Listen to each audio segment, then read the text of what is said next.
A prosecution witness told the special court in Juba that first Vice President and opposition leader Dr. Riek Machar allegedly spoke by phone with White Army fighters and SPLAO commanders before the attack on the Army garrison in Nasir in March 2025. Testifying on Wednesday, First Lieutenant Mohammed Ahmed Jiddu, the fourth prosecution witness and a survivor of the Nasir attack, said he was informed by relatives by marriage and military sources that the call took place on March 2nd and involved planning for the assault on South Sudan People's Defense Forces (SSPDF) positions in Nasir. Lieutenant Jiddu told the court during the 32nd session that tensions had been building from mid-February, with SSPDF soldiers coming under ambush while collecting firewood and fishing. He said civilians from areas surrounding the garrison began moving towards SPLAO barracks in Mandang on February 15th, while the White Army held meetings at the county headquarters the following day. According to the witness, heavily armed SPLAO forces later arrived in Nasir, prompting SSPDF Commander Major Dak to seek clarification from the then County Commissioner, James Gatluak Liu. Lieutenant Jiddu said the Nasir commissioner told him that civilians had gone to Mandang to receive UN food assistance and that SPLAO forces were providing security for a White Army leadership meeting. The court heard that SPLAO forces later left the area to attack barges transporting SSPDF troops before returning to Nasir.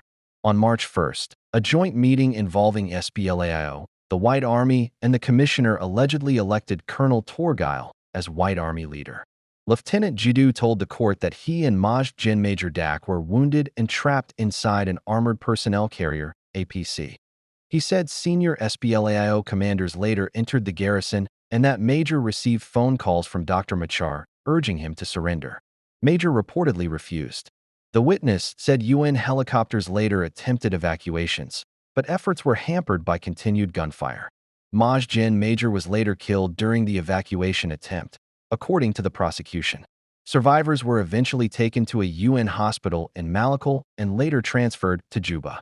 Lieutenant Jiddu said those trapped in the APC survived for days on dry fish and water drained from the vehicle's radiator. At the opening of Wednesday's hearing, the prosecution and defense confirmed their presence, along with witnesses and a court translator. The defense informed the court that all the accused were present, except the sixth accused, Camilo Gamikel, whose absence was formally recorded. Earlier in the session, the court heard testimony from a third witness, Captain Joseph Malong Akkad, another survivor. He told judges that SPLAO and White Army fighters were operating together in Nasir and said he had previously been ambushed while collecting firewood, an incident he said was never investigated. The trial is set to resume on Friday, December 19, 2025, when defense lawyers are expected to cross-examine the fourth witness. Dr. Machar and his co-accused face multiple charges, including murder, conspiracy, terrorism, treason, destruction of public property, and crimes against humanity. Prosecutors allege that SPLAO forces allied with the White Army killed 257 SSPDF soldiers, including Major Dak, and destroyed or seized military equipment worth an estimated $58 million. Survivors of the attack on the military garrison in Nasir testified Friday about the alleged killing of their colleagues by White Army fighters and SPLAO forces in March this year. The witnesses appeared before the special court at Freedom Hall in Juba during its 33rd session. They recounted how fighters from the militia known as the White Army and from the Sudan People's Liberation Army in opposition overran the South Sudan People's Defense Forces (SSPDF) garrison in March. The cross-examination of a prosecution witness was led by defense attorney Regina Ikuriadeng, who represents suspended First Vice President Riek Machar. First Lieutenant Mohammed Ahmed Jiddu, the fourth prosecution witness and a survivor, testified that 27 soldiers were killed and 6 were evacuated by a UN helicopter on March 7th. He said 1 soldier died aboard the aircraft.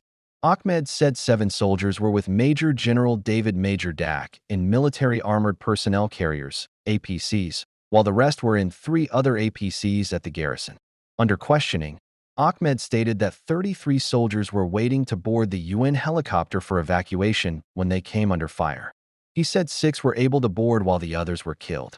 Under questioning from defense lawyers, Jiddu said he was informed an evaluation of the incident would be conducted by Machar, based on military briefings. He denied having audio evidence of conversations between Machar and local officials in Nasir. "I don't have an audio," Jiddu told the court. "I got the information through military sources and family members." Judge James Alala later questioned Jiddu about alleged planning meetings between SPLAO commanders and White Army fighters. Jiddu denied attending any such meetings, saying, "I got the information from military intelligence." R/Ism Ater Bol Payal, the fifth prosecution witness and also a survivor, stated the garrison was attacked at 7 a.m. on March 3 by SPLAO and White Army forces led by Colonel Torgile Thoen. "We fought and repelled them and killed Torgile Thoen, who led the attack as leader of the White Army," Payal said. Payal recounted how the main assault on the Nasir garrison began at 7 a.m. on March 3, led by SPLAO and White Army forces.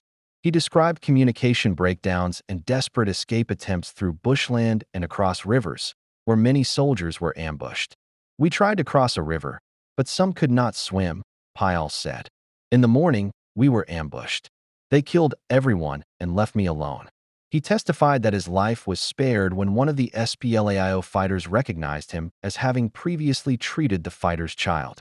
Payal testified that 10 South Sudan People's Defense Forces soldiers, including a captain identified as Malong, were killed while trying to board a UN helicopter on March 6.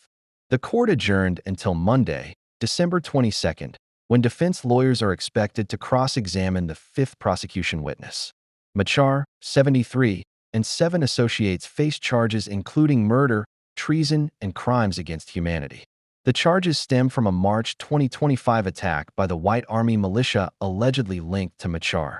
Prosecutors say the attack resulted in the deaths of Army Commander David Major Dak, more than 250 soldiers, and a member of a UN mission helicopter crew, and the destruction or seizure of military equipment valued at an estimated $58 million. Also named in the case are Pute Kong Cole, 40, Mampal Duer, 37, Gatwech Lam Puch, 66, Lieutenant General Gabriel Dup Lam, 53, Camillo Gatmichael, 47, Mating Yak Riek, 45, and Dominic Gatgok Riek, 27. The United States and 7 other nations condemned the killing of a United Nations staff member who was forcibly detained last week in western Bahr el Ghazal State, South Sudan. The embassies of Canada, Germany, Japan, the Netherlands, Norway, Switzerland, the United Kingdom, and the United States issued a joint statement Monday expressing their deepest condolences to the family of Bol Rock Mayal Kut and his colleagues with the UN mission in South Sudan, known as UNMISS. Kut was detained by security actors in western Bahr el Ghazal State, the statement said. He was later killed.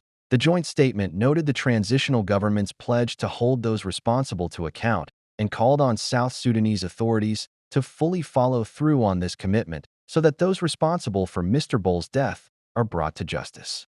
Sources in WOW told Radio Tamazuj that Kut, a South Sudanese national, was detained on December 15 by SSBDF soldiers during an UNMISS patrol in the Masna Talib area, south of WOW town, and was taken to a military base, where he later died.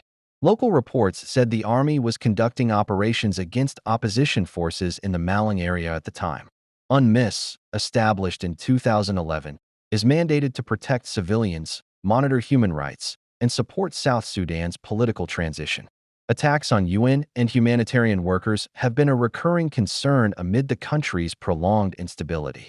South Sudan's National Elections Commission, NEC, announced Monday that it will use the geographical constituency boundaries from the 2010 general elections for the upcoming December 2026 polls, citing delays in conducting a new national census. The commission declared a total of 102 national constituencies across the country's 10 states and 3 administrative areas, a decision it said was mandated by law after parties to the nation's peace agreement agreed to decouple the elections from a pending population count and constitutional review. NEC chairperson Professor Abednego Akok Kakual told reporters in Juba that the move is guided by the National Elections Act of 2012, as amended in 2023. The law requires the Commission to revert to the 2010 constituency framework when a fresh census has not been held. In accordance with the National Elections Act, the NEC hereby declares the 102 constituencies in accordance with the 10 states and the 3 administrative areas, ACOC stated in a press release. The constituency distribution includes Central Equatoria State with 14 constituencies, Eastern Equatoria State with 11, and Western Equatoria State with 8. Jonglei State, which includes the Greater Pibur administrative area, has 17 constituencies. Unity State, including the Ruang administrative area, has 7 constituencies. Upper Nile State has 12 constituencies, Lake State has 8, and Northern Bahr el Ghazal State has 9. Western Bahr el Ghazal State has 4 constituencies, while Warrap State, including the Abyei administrative area, has 12. A South Sudan People's Defense Forces (SSPDF) soldier testified in the special court Monday that his family paid a large ransom for his release after he was captured by opposition fighters after the deadly attack on the military garrison in Nasir in March 2025. The testimony came during the high-profile trial of suspended First Vice President Riek Machar and 7 associates, who faced charges including murder, treason, and crimes against humanity. The charges relate to a March 2025 attack in Nasir, Upper Nile State, that killed Major General David Major Dak, more than 250 soldiers, and a member of a United Nations peacekeeping helicopter crew. R/SM Ater Bol Payal, the 5th prosecution witness and a survivor of the attack, said he was captured on March 12, 2025, by fighters from the Sudan People's Liberation Army in opposition, SPLAO, and allied White Army militia after fleeing the overrun army garrison in Nasir. Payal told the special court during the 34th session at Juba's Freedom Hall that his life was initially spared when a fighter he recognized, Brig General Nguyen, intervened. He told them not to kill me because I treated his child, Payal testified. He was then taken to an SPLAO commander in Ohlone County, Major General Theach. Payal testified that Theach demanded a $20,000 ransom on March 16. They told me to talk to my family so they could bring money for me to be released, he said. Payal said he protested that he earned only about 90,000 South Sudanese pounds monthly. I told him if I had that money, I would use it to feed my children, he testified. There is nowhere I can get that kind of money. Payal said he contacted his brother, Deng, to relay the demand. Deng told me that they don't have this kind of huge money, he said. Nevertheless, his family eventually raised 11.5 million South Sudanese pounds and transferred it to an account under the name Gatwech Ringdit. Payal clarified to the court, I heard they paid. I did not see it. Evacuation order. Payal's testimony included new details about his subsequent evacuation. He said that after the payment, he was taken to an airstrip in Rubwat, where a plane had landed. He and 8 other unarmed SSPDF soldiers boarded. The SPLM, South Sudan's governing party, on Friday called on the National Elections Commission, NEC, to formally declare the country's electoral constituencies by next week, a move it called critical for holding national elections next year. The request from the ruling party marks a concrete step toward polls that have been repeatedly delayed since the end of a civil war that began in 2013. The push comes despite incomplete implementation of the 2018 peace deal that ended the conflict. SPLM Secretary General Akol Paul Kordat said the party's leadership has made a firm political decision to proceed with elections, even with parts of the 2018 peace agreement unfinished. The decision to conduct elections is a political decision, Kordat said in Juba during the swearing-in ceremony of Northern Bahr el Ghazal State Governor Charles Dutt as the new SPLM leader in the state. Even though some parts of the peace agreement are not yet fully implemented, the leadership has resolved that South Sudan must move forward through elections. Kordat emphasized the December 22, 2025 deadline for the Election Commission to finalize and announce the constituencies, calling it a necessary administrative and legal step. We are going to defend the date December 22 to commit ourselves to elections, he said. By December 22, 2025, the National Election Commission should announce the constituencies.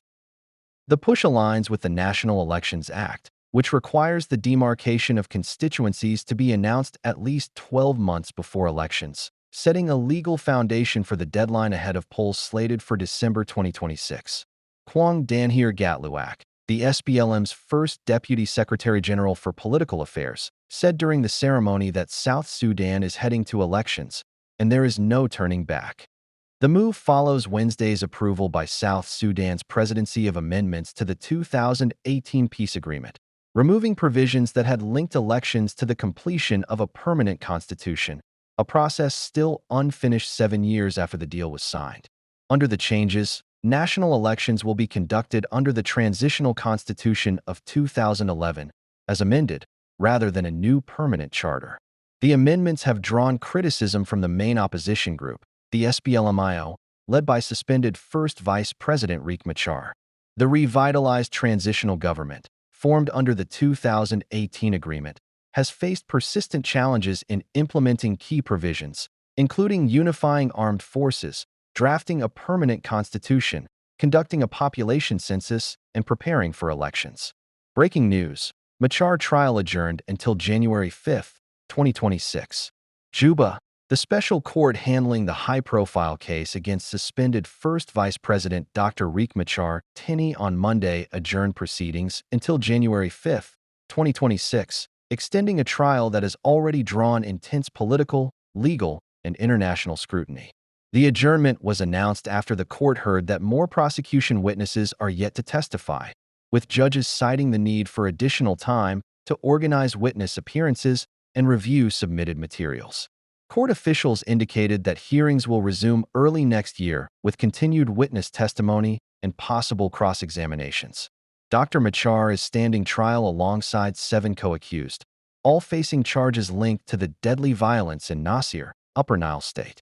Prosecutors allege coordination between senior SPLAIO figures, local authorities, and armed youth groups, accusations the defense has strongly denied, describing the case as politically motivated. Since the start of the trial, the proceedings have sparked national debate and raised concerns among regional and international stakeholders, who fear the case could further strain the fragile implementation of the 2018 revitalized agreement on the resolution of the conflict in South Sudan, RCSS. Diplomatic missions, human rights organizations, and regional bodies, including the African Union and IGAD, have continued to monitor developments closely, with some observers calling for strict adherence to due process, judicial independence, and the protection of the peace agreement. Legal analysts say the adjournment prolongs uncertainty not only for the accused, but also for the broader political landscape, as Dr. Machar remains suspended from office while the case continues. Supporters argue the trial undermines political dialogue, while government allies maintain it is a necessary step toward accountability. The court is expected to issue further guidance on the witness schedule and procedural timelines when hearings resume on January 5, 2026. Until then, the case remains one of the most consequential legal and political developments in South Sudan's post-conflict history.